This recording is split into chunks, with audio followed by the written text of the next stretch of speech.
Now, in South Korea, we celebrate the month of May for family. There's Parents' Day, Children's Day, and a day for the married couples. Well, today is Coming of Age Day, when tradition has it that kids turning 20 this year become adults.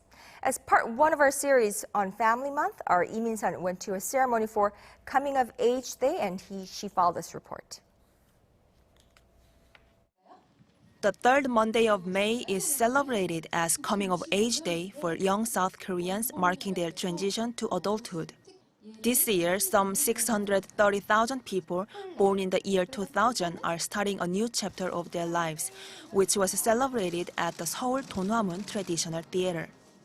Dozens of youth who are turning 20 years old gathered here to celebrate the coming of age with their families and friends. These celebrations date back to the early 10th century during the Goryeo Dynasty. Tradition would have young men and women take on the ways of adults in their grooming and dress. The men would tie their hair into a topknot and don the traditional horsehair headdress called a kat. And the women would roll their hair into a bun with the traditional jade hairpin called a binyeo. Our whole family came to celebrate a big day for my son. I'm glad to be able to spend the day with my family. I also learned a lot about Hanbok. I'm looking forward to a happy life with my family. Love you, Mom and Dad. I hadn't really thought of myself as an adult, since I'm still a student and economically dependent on my parents. But today got me thinking about what being an adult means.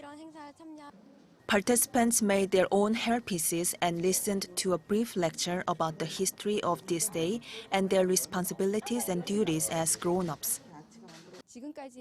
It's a ritual acknowledging that a child has become an adult. It's one way we learn to become responsible members of society. These adults can now vote, they can drive a car, choose to get married, drink alcohol, or smoke. So events like these are held throughout the country to encourage new adults with their freedom to use it wisely. Lee Min-sun, Arirang News.